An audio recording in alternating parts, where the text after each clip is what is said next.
Welcome back. At issue today, Teens Saving the Planet. If you're a young person and you want to learn more about the environment, one place you might want to visit is Lorax Lodge.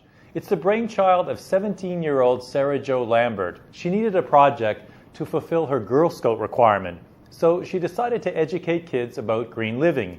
She built an education center entirely out of eco-friendly materials with the help of 1,200 volunteers. Lorax Lodge has already hosted 1,300 visitors and even got Sarah Jo a visit with U.S. President Barack Obama. Check it out.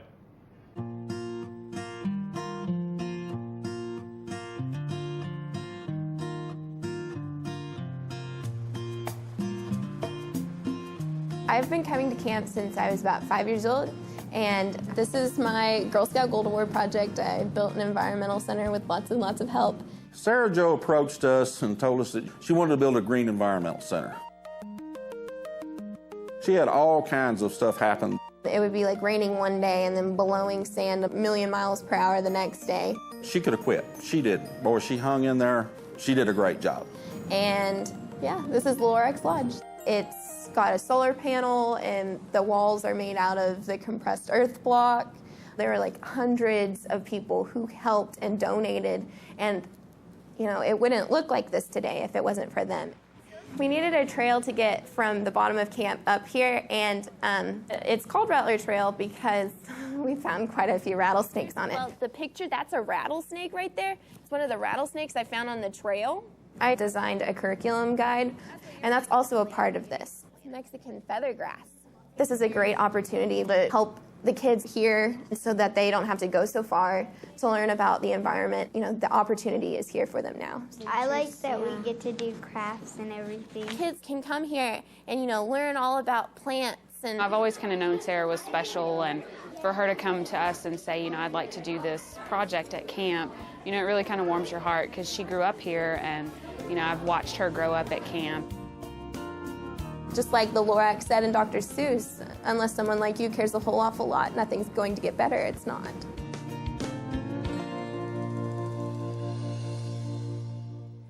And Sarah Jo is Skyping me from Texas. Welcome to the show, Sarah Jo. Thanks. Tell me the name Lorax Lodge. Where does that come from? It comes from the book The Lorax by Dr. Seuss. It was always one of my favorites when I was little and kind of inspired me, because the Lorax decides to save his friends and his homeland from the Onceler. And at the end, when the Onceler's learned his lesson and everything is said and done and the Lorax is gone, the Onceler says, "And all that the Lorax left here in this mess was a small pile of rocks with the one word, unless. Unless someone like you cares a whole awful lot, nothing's going to get better. It's not." And that quote's kind of inspired this whole project. And why did you decide on an education center to teach kids? I mean, I suspect to get your Girl Scout requirement, you didn't have to do something this elaborate. Why did you decide this is something you wanted to do? Well, yeah, it didn't have to be this elaborate. But I've always been the kid going to camp for the past 11 or 12 years at Camp Rio Blanco. And I just love being outdoors. I love climbing trees and scraping my knees and just being able to experience all of those great things that sometimes kids aren't able to experience. And I wanted kids my age and younger to experience what it's like to be passionate about the outdoors and to love the environment just as much as I do. And up to that point, how environmentally aware were the Girl Scouts? Well, this was actually the first building ever, like, completely green and completely carbon neutral energy, 100% energy free building in all of the Girl Scouts around the world. So I guess they weren't that actively pursuing that sort of environmental awareness. No, they weren't. You used eco-friendly building materials. How did that come about? Well, it just kind of happened. It kind of all fell into place because Gary Hames and Larry Williamson of Earthco Megablock heard about my project, and they approached me and said, "Sarah, we'd like to donate this building." And the Earthco Megablocks are just like these huge 1-ton bricks of earth that have had all of the moisture sucked out of them, and they just would pick them up and place them where they were supposed to go. And they were with me every step of the way and had everything that happened, or they were with me. And the building, the roof came from another building that had had hail damage on it. The inside is American clay. It's a natural clay finish. It's a radiant heating water system in the floor. It's run by solar panels. It's 100% green. You make it sound like all these people just came on board effortlessly, and you were 14, I guess, when you started the project. How difficult was it for a 14-year-old to convince these people that they should become involved? It was a struggle, I must say.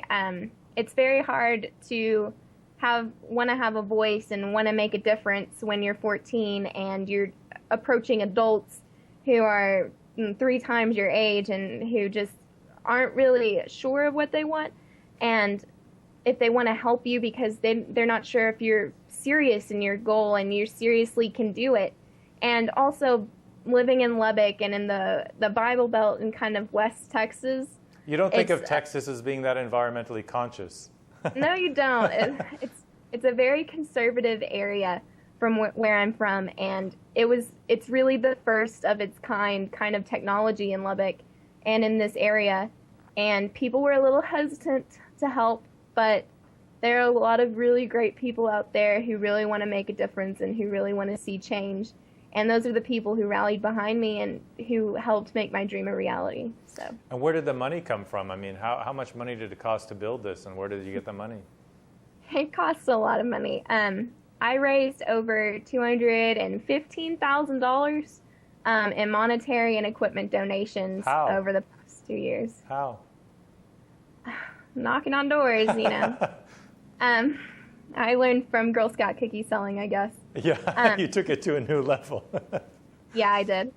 It's just, I don't know. It's just you find people in a certain area that they concentrate in. Like if I needed building equipment, I would go and talk to people who were specializing in tractors and backhoes and everything like that. And I don't know. I like people, and so I guess I can get along really well, and I hope my persuasion has worked better. So sounds like it did. I mean, you accomplished the goal.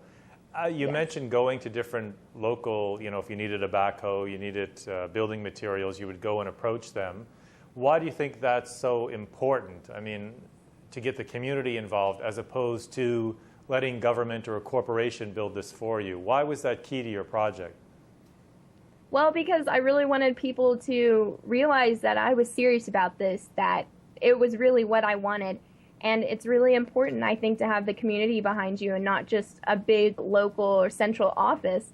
You want to have all the people who are involved and all the people who you consider to be your community members and your fellow peers, and you just want them to be a part of something that's huge and something that you truly believe can make a difference in the future. So you have to make those personal contacts to make sure that they're behind you and that they see where your goals are. Can you give me a sense of what exactly happens at the lodge? If somebody came to the lodge, what would happen? What could they expect to happen? Well, it's an environmental center and it's a learning center. So it's open for field trips and for camps, and kids can come. And I also created a curriculum guide where kids can learn hands-on green environmental activities, and they can come and be taught about the environment in a very environmentally friendly area because it's in the middle of a canyon. I also created a hiking nature trail up to the building so they can go down that trail and see different plants and see different insects and animals. And it's just a really, really awesome experience for kids to be able to go somewhere like that and truly get a hands-on feel of what kind of a difference they can make and what they're losing if they don't make a difference. You ended up meeting President Obama because of this project. How did that come about?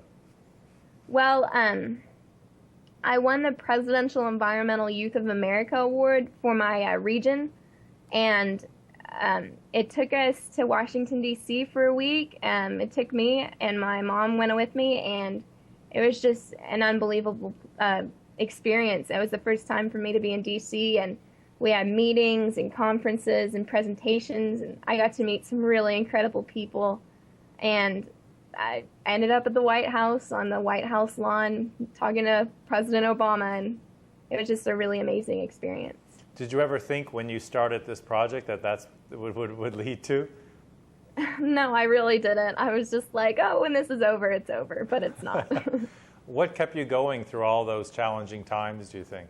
When people said, no, we're not interested, no, you know, this is Texas, we don't do that sort of thing. Like, where did your motivation come from?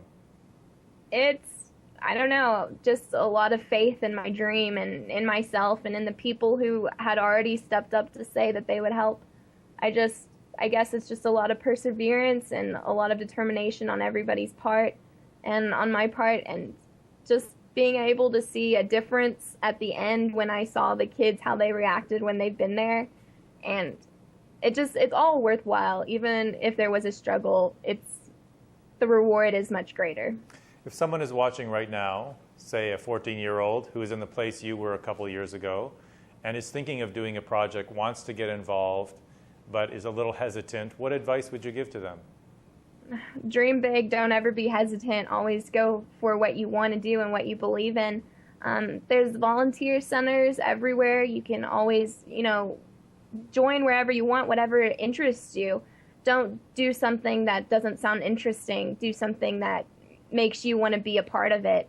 If you're interested in athletics, go help with the Boys and Girls Clubs or something like that. If you're interested in geriatrics or older people, go to nursing homes or to Meals on Wheels if y'all have that in Canada. I'm not sure. Yeah, but we do, yeah. Yeah. Just anything. There's so many opportunities and so many ways for you to volunteer and to reach out. And you can always make a difference through your student councils at school or through anything. And it's always been on you, and you're the future for the world, so you need to start making a difference. If somebody wants to know specifically about Lorax Lodge, is there a website or way they can find out more information, or if they want to come visit? Yes. If you want to come all the way down to West Texas, go ahead. Sounds like it'd be a worthwhile trip. Yeah, go ahead and contact the Girl Scouts of Caprock or Texas Oklahoma Plains. I have a website. It's visionisgreen.wordpress.com.